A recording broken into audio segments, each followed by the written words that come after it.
আসসালামু আলাইকুম, কেমন আছেন সবাই? আলহামদুলিল্লাহ আমি অনেক ভালো আছি।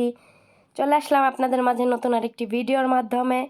ভিডিওটি ভালো লাগলে লাইক, কমেন্ট, শেয়ার করবেন আর চ্যানেলটি প্লিজ একটু সবাই সাবস্ক্রাইব করে দিবেন। তো এই ভিডিওটা গত ৫-৬ দিন আগের করা ছিল। তো এডিটিং করা হচ্ছে না, আমার মনেই ছিল না। তো আজকে ভিডিওটা ভাবলাম যে এডিটিং করে ফেলি। তো আজকে আমি বিকালবেলা ডোনাট বানাতে আসছি। তো ডোনাট বানাতে এখানে আমি ময়দা নিয়েছি। ময়দার মধ্যে আমি এস্ট, তারপর বেকিং পাউডার, দুধের গুঁড়া, চিনি, লবণ এগুলো দিয়ে আমি ময়দাটা মাখায় রাখছি। মাখায়া আমি 40 মিনিটের মতো এটা রেস্টে রেখে দিছিলাম। তারপরে এই যে আমি রুটির মতো বেলে একটু একটু মোটা মোটা করে, বেশি মোটা না, অল্প একটু মোটা করে এইভাবে, তারপর গোল একটা কিছুর সাহায্যে কেটে নেবেন এভাবে। তো আমি এভাবে কেটে নিয়ে তারপরে আবার এটা আমার নেল পলিশের একটা মুখা ছিল, এটা দিয়ে আবার মাঝখানে কেটে নিচ্ছি। তো এটাকে বলে ডোনাট। তো এভাবে আমি কেটে নিচ্ছি। তো এইভাবে সবগুলো ডোনাট আমি বানাই নিব। তারপর আমি এটাকে ডোবা তেলের মধ্যে ভেজে নিব। তো আজকে আমি ডোনাট বানানোর A to Z রেসিপি আপনাদের সাথে শেয়ার করব। তো অবশ্যই ভিডিওটি শেষ পর্যন্ত দেখবেন। আর ভালো লাগলে আপনারা এইভাবে বানিয়ে বাসায় খাবেন। এটা কিন্তু সন্ধ্যার নাস্তা কিংবা সকালেও আপনারা খেতে পারেন বা চায়ের সাথে বাচ্চাদেরও দিতে পারেন। এইসব খাবার বাচ্চারা বেশি পছন্দ করে। আর আরব কান্ট্রির মানুষ চিনিযুক্ত খাবার অতিরিক্ত পছন্দ করে। তো ওরা এই খাবারগুলো কয়েকদিন পর পরই খেয়ে থাকে। আমি এগুলা এতটা পছন্দ করি না। আমি ২-১ পিস খাই, এর বেশি আমি খাই না। কারণ আমি চিনিযুক্ত খাবার অ্যাভয়েড করি। চিনিযুক্ত খাবার আমি খাই না, খুব কম খাই। তো এই যে আমি এভাবে সবগুলো ডোনাট বানিয়ে হচ্ছে নিচ্ছি। আর অল্প কিছু আছে, এগুলো বানিয়ে এই যে আমি তেলের মধ্যে ভাজতেছি। তেলটা একদম ভালো মতো গরম করে ডোনাটগুলো এভাবে আমি দিয়ে দিচ্ছি। 5 পিস করে আমি দিয়ে দিচ্ছি, কারণ বেশি দিলে আবার আমি ভেজে উঠায়ে সারতে পারবো না, পুড়ে যাবে। তো এইভাবে আমি ভেজে নিচ্ছি 5 পিস করে করে। তো দেখতে পারতেছেন এরকম ব্রাউন কালার করে ভাজতে হবে। সাদা সাদা কালার আবার আমার ম্যাডাম ভাজা পোড়া জিনিস সাদা কালার পছন্দ করে না। এই জন্য আমি একটু কালার বেশি করে ভাজতেছি, ব্রাউন কালার করে। তো এইভাবে আমি সবগুলা ডোনাট এক এক করে ভেজে নিব। এগুলা ভাজতে আমার কাছে অনেক বেশি ভাল লাগে। দেখেন তেলের মধ্যে দেওয়ার সাথে সাথে এটা কিন্তু ফুলে উঠতেছে, তেলের মধ্যে ভাসতেছে, দেখতে কিন্তু সুন্দর লাগে, তাই না? তো এইভাবে উল্টায় পাল্টায় এক এক করে আমি ডোনাটগুলো ভেজে নিচ্ছি। এই খাবারগুলো খেলনার মতো মনে হয়, ছোট ছোট। এগুলো কিন্তু বড় করেও বানানো যায়।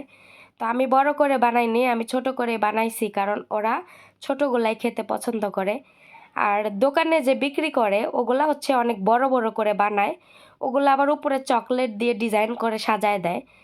তো আমি আবার ওইভাবে করব না, আমি এইভাবে ছোট ছোট করে বানাই নিচ্ছি। এরপরে লাস্টে আমি কি করব সেটাও আপনারা অবশ্যই দেখবেন, সাথেই থাকুন, দেখতে থাকুন যে লাস্টে আমি কি করি।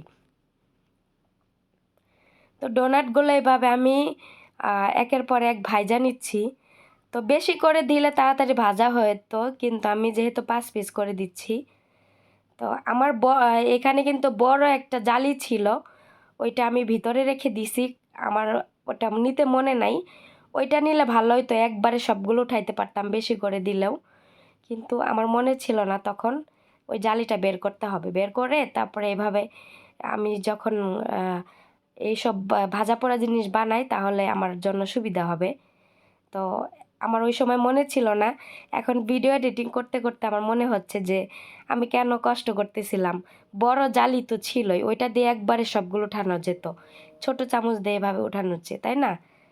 তো নেক্সটের ভিডিওতে ইনশাল্লাহ ওইটা বের করে ওইটা দিয়ে ভাজা শুরু করব। আসলে আমার বাসায় রান্নাঘরে সব কিছু আছে। আমি যেটা একবার বলি ম্যাডামকে এটা লাগবে, সাথে সাথে এনে দেয়। আমার ম্যাডাম এদিক থেকে অনেক ভালো। তো সব কিছুই আছে, আসলে আমি সব জিনিস ব্যবহার করি না, আমি রেখে রেখে দেই। এজন্য আমি একটু কিপটা টাইপের, মনে হয় ব্যবহার করলে নষ্ট হয়ে যাবে এজন্য। কিন্তু আমি আহ, হচ্ছে রেখে দেই, পরে মনে থাকে না, হুট করে আবার মনে হয়। তো তো এই ডোনাটটা আমি রমজান মাসে বেশি বানাই, এমনিতেও ওরা খায় মাঝে মাঝে মনে হইলে, তখন বলে বানাইতে, তখন বানাই। তো এই যে আমার সবগুলো ডোনাট ভাজা হয়ে গেছে, তো দেখতে পারতেছেন যে ফাইনাল লুকটা। এখনও ফাইনাল হয়নি, লাস্টে আরও কিছু প্রসেস আছে, সেটা আমি এখন করব।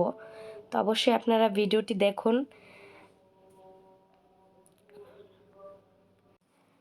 তো এইখানে আমি সবগুলো ডোনাট ভেজে নিছি। এখন আমি এটাকে হচ্ছে একটু উপরে একটু কাজ আছে, সেটা হচ্ছে ওরা যেভাবে খায় সেগুলো, এটা হচ্ছে কোকোনাট পাউডার, মানে হচ্ছে নারিকেলের গুঁড়া।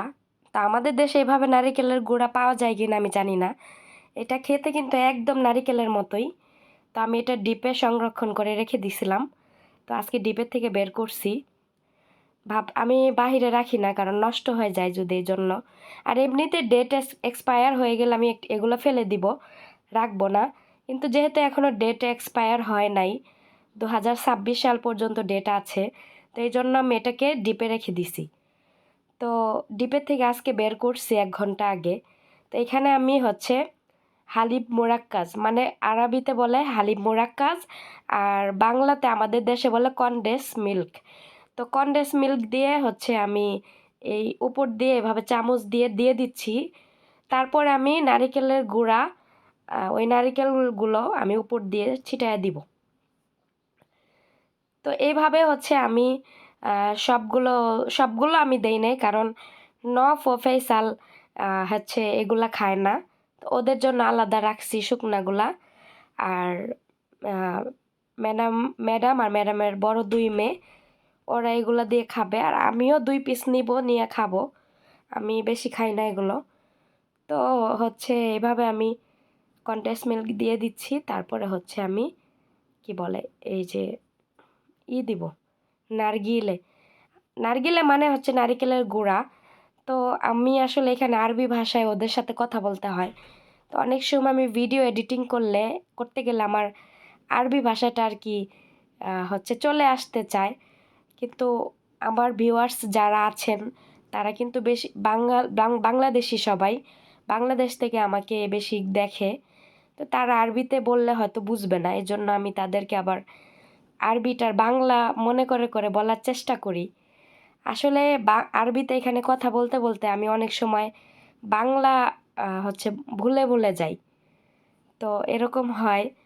তো এই ভুলগুলো অবশ্যই, যদি কখনো কোনো কথায় ভুল হয়, তো আপনারা ভুল ক্ষমার দৃষ্টিতে দেখবেন আমার ভুলগুলো, ঠিক আছে? তো আমি আগে সব কিছু বলে দেই।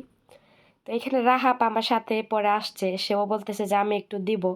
আমি বললাম ঠিক আছে দে। তো ও আবার ওর প্লেটেরটা হচ্ছে দিচ্ছিল, আর ওইটা হচ্ছে ম্যাডামেরটা, আর তেফেরটা হচ্ছে ম্যাডামের বড় মেয়েরটা। ও আবার ফ্রিজে রেখে দিছে ওরটা, আবার ও ঠান্ডা হলে খাবে, ওর গরমটা ভালো লাগে না, ও একটু ঠান্ডা করে খাবে। তো এই জন্য ওরটা আবার ও ফ্রিজে রেখে দিছে। তো ওরা এখন খাবার নিয়ে চলে যাবে, তো আমি ভাবলাম দাঁড়া আমি একটু ভিডিও করে নেই, তারপরে নিয়ে যা। তো এখন ওদেরকে যেটাই যখন দেই, ওদেরকে দাঁড়া করে রাখি, আমি বলছি দাঁড়া, ভিডিও করে তারপরে হচ্ছে আমি দিচ্ছি, তোরা তারপরে নিয়ে যা। তো ওরাও দাঁড়ায় থাকে, কিছু বলে না। আলহামদুলিল্লাহ, ওরাও অনেক ভালো, আমাকে বোঝে, জানে যে আমি ভিডিও করি, এই জন্য ওরাও দাঁড়ায় থাকে। আমার ভিডিও শেষ না হওয়া পর্যন্ত ওরাও নেয় না। তো আসলে এমন বাসা পাওয়া অনেক ভাগ্যের ব্যাপার, সবার কপালে কিন্তু এমন হয় না। যাই হোক, আলহামদুলিল্লাহ যে এত ভালোবাসায় এসেছি, সবার সাথে অ্যাডজাস্ট হতে পেরেছি, নিজের ফ্যামিলির মতো থাকতে পারি, এটাই হচ্ছে সবচেয়ে বড় ব্যাপার। তাই তো সব কিছু রেডি করে নিলাম। এখন হচ্ছে ওদেরটা ওরা নিয়ে যাবে, নিয়ে খাওয়া দাওয়া করবে, আর আমার এখন অনেক কাজ বাকি আছে। তো আজকের ভিডিও পর্যন্ত, সবাই ভালো থাকবেন, আল্লাহ হাফেজ।